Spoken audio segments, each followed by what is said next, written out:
শুয়ে থাকো, এবেলা যত পারো ল্যাদ খাও। ওদিকে তোমার ব্যবস্থা হচ্ছে। কি ব্যবস্থা? তোমাকে জেলের ভাত খাওয়ানোর। ভয় দেখানোর কোনো দরকার নেই। আমায় শুয়ে থাকতে দেখে গা জ্বলছে তো। সুচরিতা চাটা আনলেই আমি উঠে পড়বো। জানেন তো, অনেক হিংসুটে দেখেছি, কিন্তু আপনার বয়ে গেছে আমার তোমাকে হিংসে করতে। বিশ্বাস না হয়তো নিজেই দেখো নিখিলেশ দেব কি কি লিখেছেন।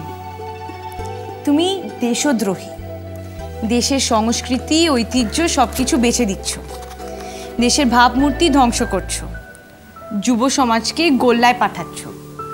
রুচিবান সৃষ্টিশীল মানুষেরা দল বেঁধে তোমার নামে মানহানির মামলা করবে।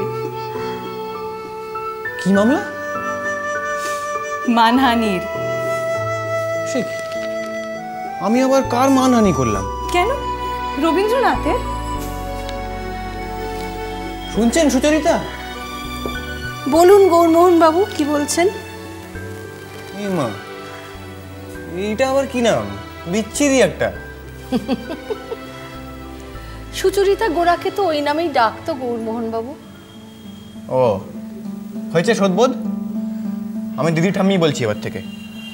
বলো, কি বলছো বলো। আমি নাকি রবীন্দ্রনাথের মানহানি করছি। আমি যে দুদিন আগেও একটা ফেকলু ছেলে ছিলাম, মানে আজও আছি, যাকে কেউ চিনতো না। পাড়ার মাথায় গান করতাম, হড়কা করতাম বলে পাড়ার জেঠু কাকুরে নাক কুচকে তাকাতো। আজকে তাকে সবাই, মানে পুরো বাংলার লোকে চেনে, আর আমায় কিচ্ছু করতে হলো না। শুনেছি একটা ধূপকাঠির বিজ্ঞাপনের জন্য নাকি লাখ লাখ কোটি কোটি টাকা খরচা করতে হয়, অথচ আমায় কিচ্ছু করতে হলো না। দাদুদের পার্টি আমার নামে নিন্দে করে, খারাপ কথা বলে বলে খবরের কাগজ টেলিভিশন 6 লাভ করে আমাকে বিখ্যাত করে দিল। হ্যাঁ, কুখ্যাত করে দিল বলো। ওই একই হলো থামি। নেহাত এখন টানা শুটিং চলছে, নইলে কোমর বেঁধে কয়েকটা শাসালো স্পন্সর্স ধরে যদি একটা পাবলিক শো অর্গানাইজ করা যেত, গোড়ার নামে বলে বলে হাউসফুল হতো। কি আশ্চর্য কাণ্ড বলুন তো। দুদিন আগে কারুর হাতে পায়ে ধরে 2 লাইন গান শোনাতে পারতাম না, আর এখন? একেই বলে নেগেটিভ পাবলিসিটি। বুঝেছো ভূমলচন্দ্র?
দাঁড়িয়ে আছো তুমি আমার গানের পারে,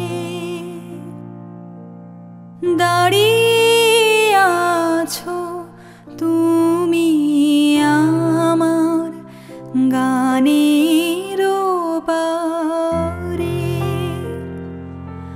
আমার সুরগুলি পায় চরণ, আমি পাইনি তোমারে।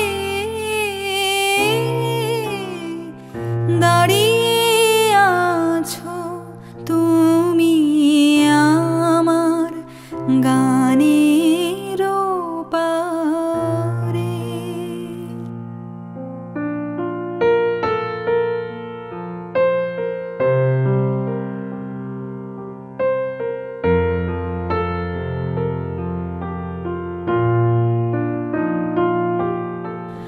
বাতাস বহে মরি মরি আর বেঁধে রেখো না তোরি এসো এসো পার হয়ে মোর হৃদয় মাঝারে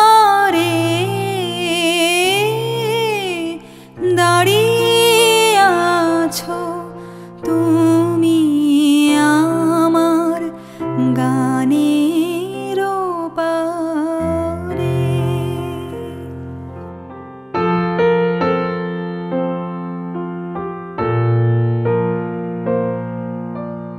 তোমার সাথে গানের খেলা দূরের খেলা যে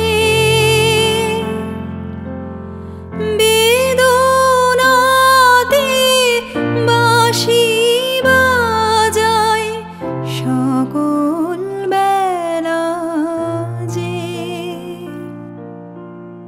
কবে নিয়ে আমার বাঁশি বাজাবে গো আপনি আসি আনন্দময় নীরব রাতের নিবিড় আধারে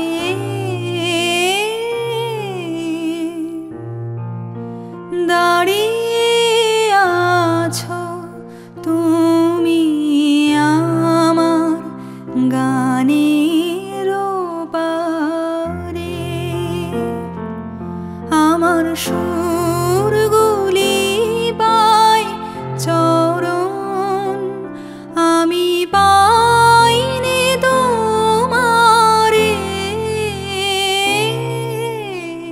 দাঁড়িয়ে আছো তুমি আমার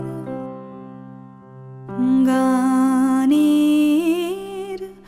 ওপারে।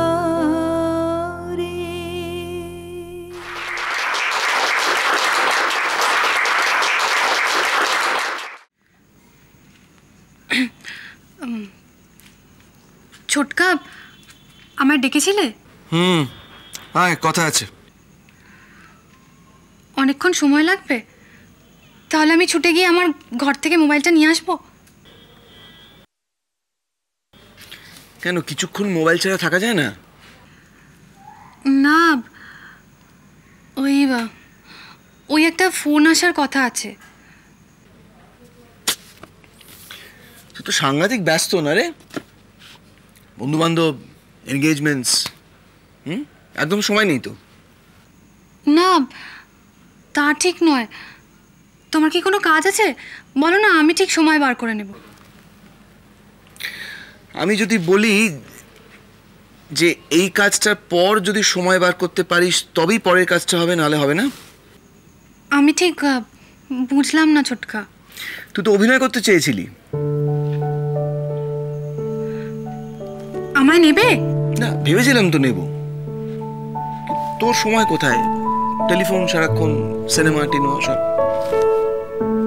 এত প্রিঅকুপাইড তুই। ছোটকা, আমার তো ফাইনাল পরীক্ষা হয়ে গেছে, আর রেজাল্ট বেরোনো অবধি আমি পুরো ফ্রি। সত্যি বলছি।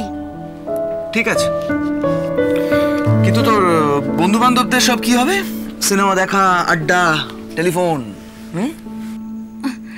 ছোটকা, আমি সব ছেড়ে দেব। ঠিক আছে, আগে ছেড়ে দেখা তো, তারপর দেখছি। বাড়ি থেকে এক পা কোথাও বেরোবি না, আর এই 3-4 দিনে যতবার পারবি রক্তকরবীতে পড়বি। রক্তকরবী মানে নন্দিনীর পাঠ? সেটা তো ওই মৈত্রেয়ী